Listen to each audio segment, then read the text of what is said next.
Silly kitty, stop the video. She replied, Kitty, come on. No, he's trying to lay on it. She replied, That's true, Lord, but even the dogs under the table are allowed to eat the scraps from the children's plates. Good answer, he said. Now go home, for the demon has left your daughter. And when she arrived home, she found her little girl lying quietly in bed, and the demon was gone. Yeah, it's... I don't know, it's true that he came first for the... Kitty, come on now, down. He came first for the Jews, and, God had clung to... Okay, there we go. God had clung to the Israelites as his chosen people. He really wants them to be saved and, fulfill his plan as a holy nation that he can take unto himself, and, eventually he and his people will, whatever heaven is and however that entails. But I don't know when the plan changed, or, but Jesus right here says, first I should feed the children, my own family, the Jews. And he calls us non-Jews dogs, essentially. I don't think he means that. I don't think he cares any less for the Gentiles, even at that time. He, I'm sure, had great compassion for this woman and was amazed that she came to him as she's a non-Jew. It's probably, they had some strict religious and ethnic laws back then. They discriminated against each other, and I don't know if she was someone he wouldn't normally hang out with or whatever, but of course he was really good about hanging out with people that you wouldn't think you'd hang out with. Prostitutes and tax collectors and all kinds of sinners who came to him and were saved and went on to become the great people that we read about.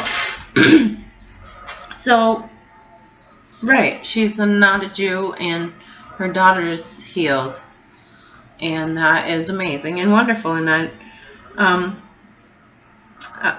I am so glad that he opened the door for us Gentiles, because otherwise there would be no hope for us. The next is Jesus heals a deaf man. Jesus left Tyre and went up to Sidon before going back to the Sea of Galilee and the region of the 10 towns. A deaf man with a speech impediment was brought to him, and the people begged Jesus to lay hands on the man and heal him. Jesus led him away from the crowd so they could be alone. He put his fingers in the man's ear. Then, spitting on his own fingers, he touched the man's tongue.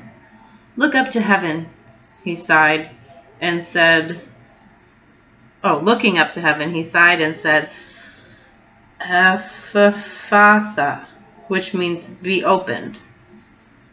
Instantly, the man could hear perfectly and speak, and his tongue was freed so he could speak plainly. Jesus told the crowd not to tell anyone, but the more he told them not to, the more they spread the news. They were completely amazed and said again and again, everything he does is wonderful. He even makes the deaf to hear and gives speech to those who cannot speak. Isn't that amazing? Yeah, everything he does is wonderful.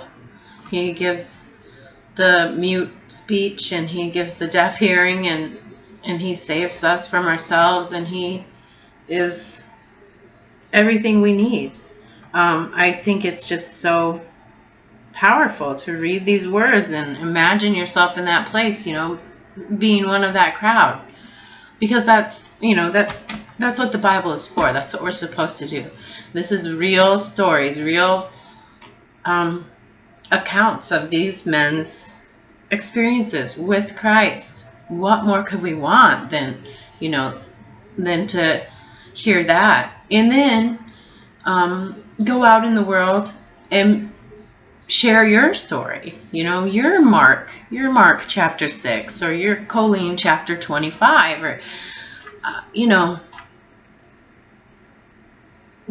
this Bible is telling us to share our story. It's telling us, here's how these men and women were inspired in history. Here's what Jesus did right in front of their eyes.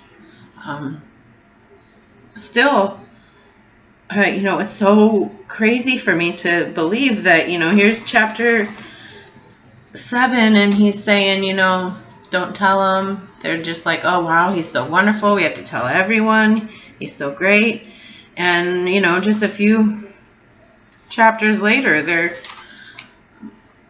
going to crucify him.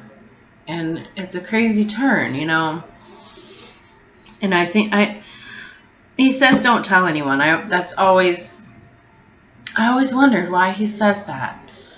That's not really his real, don't tell anyone. Now he tells us, spread it to the mountaintops, light that candle, and do not put it under a bushel.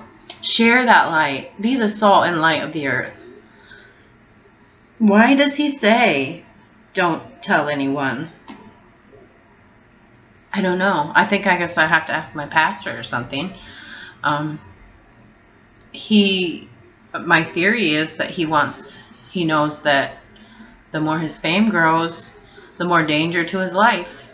And he knows what's coming at the end of this ministry is crucifixion. He's going to sacrifice himself for us. He's going to be that lamb, like way back in Exodus and the Old Testament when they sacrificed lambs to pay for their sins. He's going to be the lamb for all of us. I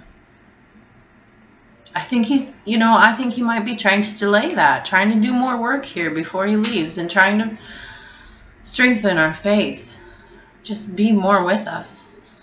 But now that he is in heaven with his Father, he can be with all of us at all times. And that's an amazing and wonderful thing. And do not fear accepting this gift. It's a gift of grace to save you from yourself. Sin is whatever it is in your life. Sin feels horrible and it's wrong, and it. There's something. Most of us have something like that, and he helps you to get over it. And that's really the best part. To be saved from ourselves, saved from sin, and to everlasting peace and glory. Whatever heaven is, it's better than I can imagine. And I know there's people waiting up there for us that I'm excited to see. Mark, for example. I will have a nice conversation with Mark someday. Maybe this woman, the Gentile woman from Syria and Phoenicia. Just know that he loves you so much that he died for you.